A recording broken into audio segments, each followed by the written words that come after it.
I've got 5 more books to show you. I've got 5 more books to show you. I've got 5 more books. Hello everyone, my name's Miranda, and yeah, hi there. I am completely disoriented right now because I am currently packing for a trip to Europe and I have nothing packed, so that's my version of packing, and I'm very discombobulated right now, very tired.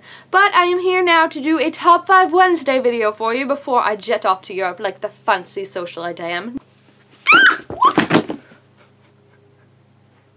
Yeah, so maybe the socialite thing is a bit of a stretch. But today's topic is the top 5 books you wish you had read earlier. And I actually really enjoyed coming up with the picks for this list because there are a lot of books I've been reading recently that I was like, I really wish I had read this earlier. So you know what? This topic was kind of designed for me in the right now. So let's get to it with my picks. Here you go. Coming in at number 5 is going to be Grave Mercy by Robin Lefevers. I love this book so much. It was on my to-read list for probably almost a year, maybe 6 months, I could be exaggerating.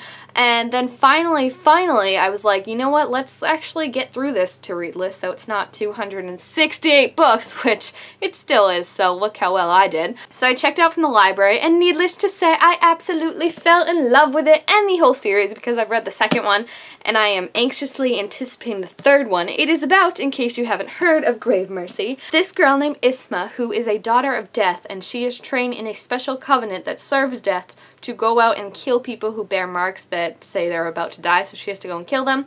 And then she goes undercover in the castle to figure out who is working against the Duchess of the town she lives in. And while there, she figures out that she has been told some lies, as most heroines are in YA literature, and she figures out who she really wants to be along the way. It's such an interesting read, so action-packed. Isma's a really, really great character, and oh my gosh, she just kicks so much massive butt. And then the second one, Bella, kicks even more butt, and yeah, I just really wish that I had read this earlier, even though maybe it's a good thing, because now I have to wait for the third book 4 months, and that's going to be a long, hard 4 months. So there's a silver line, I guess, if you really want to look at it that way. But yeah, Grave Mercy, thumbs up. Next up, appropriately so since I'm actually going to Paris on my European trip, is Anna and the French Kiss by Stephanie Perkins. Why did I say Perkins? Weird. I don't know why I took so long to read this book because I had heard about it. My friend had read it and been like, oh, it's such a cute book, read it. And I was just like, okay, I'll put it on my to-read shelf, and never got around to reading it.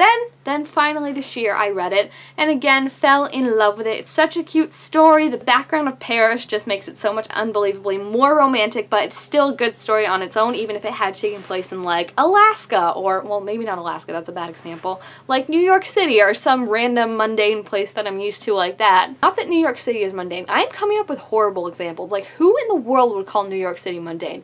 Anyway, it's a really great story, a really good romantic story, and I'm kind of over the YA contemporary romances. Somehow there's a resurgence where I'm really loving, I almost said digging, where I'm really loving all of them, and this one was what started it all, and the next one in the series, Lola and the Boy Next Door, is just as cute too. I like Anna and the French Kiss a little better, but I mean, Etna, he's got a British accent, so I'm down. Third on my list is going to be The Fault in Our Stars by John Green. Have you heard of this book? I took so long to read this just because I knew pretty much that it was about 2 kids falling in love with cancer, and I had read enough Nicholas Sparks books to know it was going to go down. It was like 2 kids go in, 1 comes out, and this isn't the Hunger Games. So I kind of avoided reading it for a while because I just didn't need that sadness in my life. And then when they made it into a movie and Shailene Woodley was cast, I was like, I'm definitely gonna go see this movie, so you better go read it so you don't have your heart ripped out and stomped on it, and so you actually know what's going on as you're watching it and can compare it. So I got down to reading it, and I have to say I really thoroughly enjoyed it. It's just very different, as I realized with John Green's books, since this is my first John Green book. I read his other ones after, and he kind of has this unique ability to make books seem so real and yet so special that I really, really enjoyed it. Yes, it's sad, The Fault in Our Stars, and I liked it, but I wasn't blown away by it like all these other people were. Like, it didn't move me and affect me. I think I cried like once, which people are always shocked when I say that I cried once.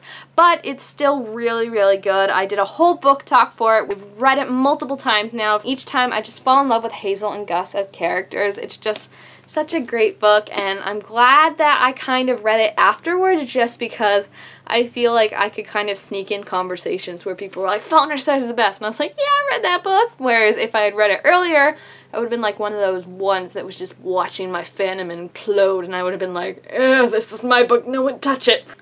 for our second book, we have If I Stay by Gail Forman. This is another book I put off reading just because it sounded so tragically heartbreaking that I was like, I don't need this in my life right now. I can just watch Romeo and Juliet for the millionth time. Those of you who don't know what If I Stay is about, it's getting turned into a movie, so go read it before that happens, please. It's about a girl, Mia, who gets into a car accident with her whole family, and she survives while her mother and father pass away, and then the rest of the story is her in an out-of-body experience kind of watching the aftermath of the car crash. She figures out that she is in control. She has to decide whether she wants to stay and live with all the heartbreak and tragedy that's her life now, or move on to the great unknown and then be with her parents and all that. So it's really depressing, sad. I would say it's definitely sadder than Fault in Our Stars, just because you get sucked into the flashback happy moments with Mia and her family and you're like, this is so great, and then the hospital scenes come and you're like, oh crap, that's right, it's never gonna be like that again. So it's really a sucker punch in the gut. But I just loved it so much, and the movie adaptation, oh, the trailers look so heartbreaking, and I cried during the first one.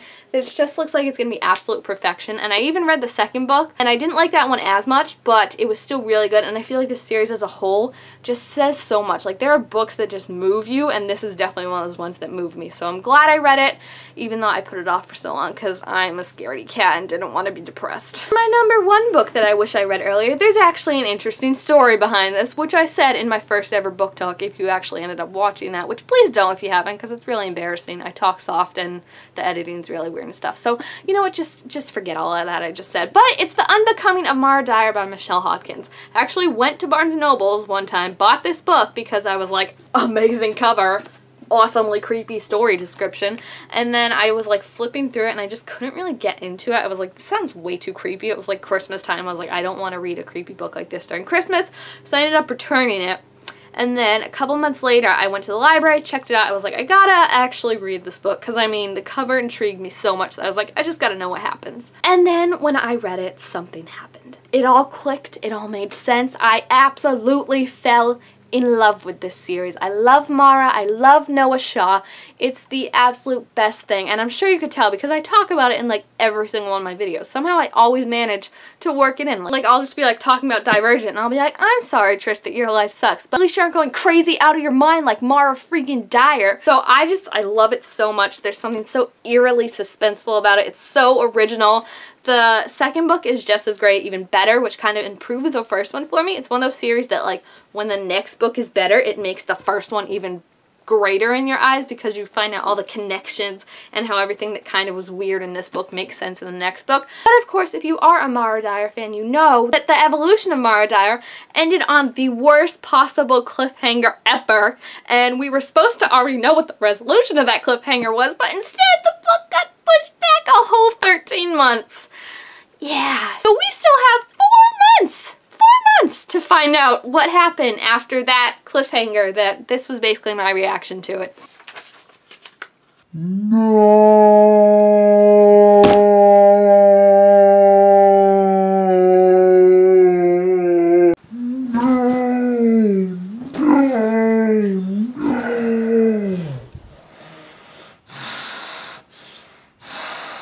For those of you who haven't read Mara Dyer, definitely do it, but good luck. That's all I have to say. Alright, so there you have it. These are the top 5 books that I wish I had read earlier in numerical order. Is that the word that I'm thinking of? Numerical, yeah. I love all these books so much. I think they all got 5 stars from me on Goodreads, and I just, ugh. The great thing about all of these is that the sequels, well, not Fault in Our Stars because that doesn't have a sequel, but the sequels are just as good as the first book, so you know that's a good series when the sequels are just as good, because usually sequels suck. So I definitely give these a thumbs up. Definitely check them out, and don't be like me who waited until Pluto was no longer a planet before reading these. Go check them out. Tell me what you thought if you have read them. Thank you all for watching, and I will see you next time. Bye! Can I do this one-handed? Nope.